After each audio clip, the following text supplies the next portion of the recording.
Hey, so it's been almost a full year since I uploaded that video about China not really being that big of a threat and basically being on the brink of collapse.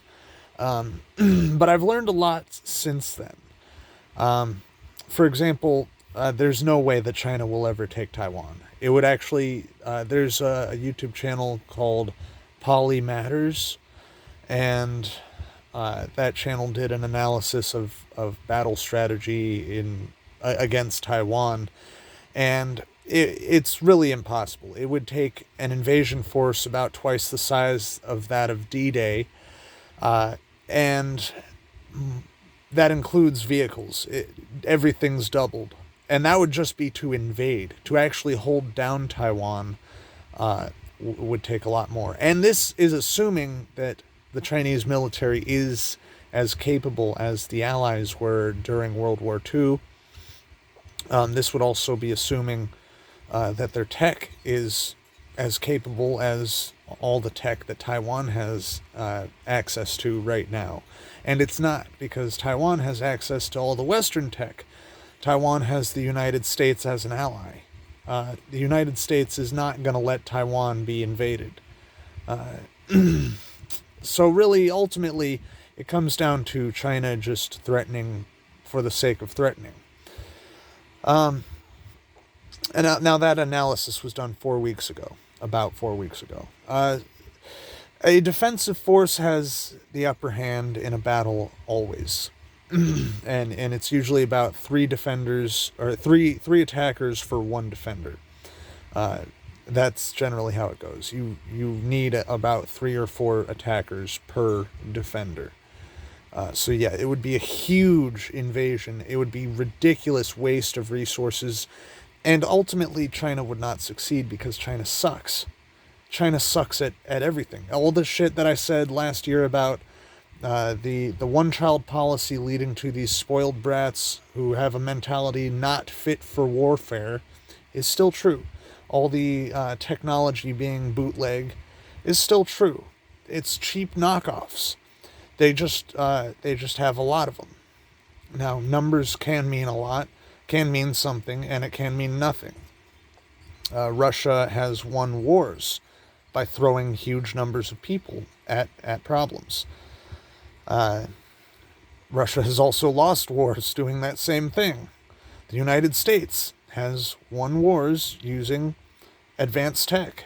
It has lost wars by using advanced tech.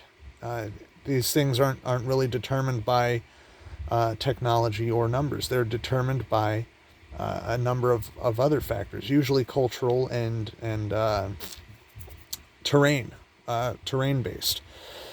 Taiwan is such a mountainous region that it would be nearly impossible to invade using tanks. Traditional artillery would not be most functional at that in these areas. In fact, the mountains basically serve as a wall to prevent most of the land from being accessible to an invading force.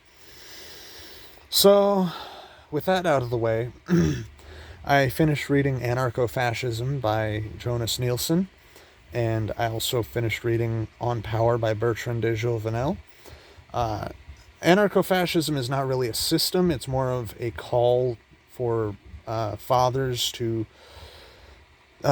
basically instill more principles into their children, rule their families via certain principles, and it's a tract against a lot of the issues that have been going on in the West. On Power by de Jouvenel is actually a really interesting work. It's like history, philosophy, psychoanalysis, and sociology, all rolled into one, all examining how power comes to be, how governments form, how and what governments do with power, and also how people interact with power.